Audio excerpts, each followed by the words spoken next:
Here's Sundown by Lightfoot from 1974. Easy chords, an opportunity to use your capo at the 2nd fret, and I'll show you a few different ways to strum your way through this tune. So let's get started. Let's start with an easy strum pattern. We'll strum each chord once, and then count 2, 3, 4, 2, 3, 4. Now with the words, it's going to sound like this. I can see her lying back in her satin dress, in a room where you do what you don't confess. Sundown, you better take care if I find you've been creeping round my backstep. Sundown, you better take care if I find you've been creeping round my backstep. So, very easy for those of you who are just starting off on the guitar. You'll appreciate the fact that you have some time to change chords, right? You have those 3 beats of silence where you can get to the next chord.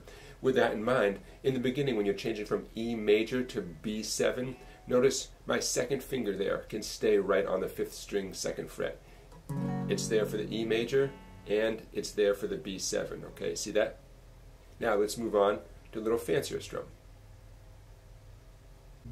Now let's move on to a steady stream of down-up strumming. A little more interesting to play, a little more interesting to listen to. Check it out. I can see you lying back in a satin dress, in a room where you do what you don't confess.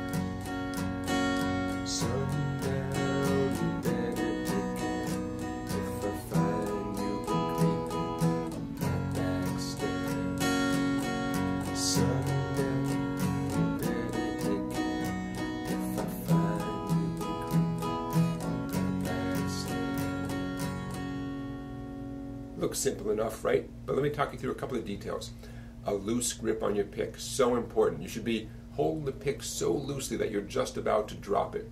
That really helps to create this nice, casual, fluid kind of sound. Second of all, the downstrokes should tend to emphasize the heavier bass strings, and the upstrokes should emphasize the 2 or 3 treble strings, so you get that nice contrast. Check it out. Now, whatever you do, don't make a big effort to get all the strings on the way down and all the strings on the way up.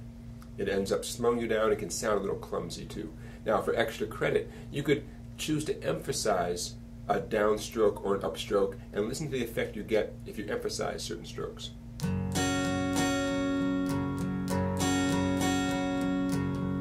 Okay?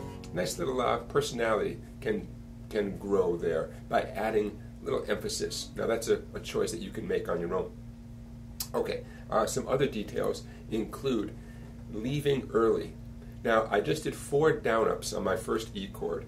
Down, up, down, up, down, up, down, up. And 4 more down-ups on the 2nd E chord. But on the final upstroke on that E chord, when it's time to go to the B7, I began transitioning my left hand on the upstroke. Now I know I can keep my 2nd finger down when I change from E to B7, but my point is, on the final upstroke, you can actually begin to lift fingers off and get them into position for the next chord, whatever the next chord happens to be. I call that leaving early. If you've seen other videos of mine, I talk about this quite a bit. Having your fretting hand leave early, even while you're still strumming. You got to do it. Everybody does it. It's practically mandatory so that you can get to the next chord in time. Okay? So what we're looking at is a series of down-ups, 4 down-ups every time you see a chord name. But on that final upstroke, you're allowed to leave early to get to the next chord in the nick of time. Now, for those of you who like a little more detail about playing this song, such as a fancier way to strum your way through it, consider becoming a member of my website, Songbike.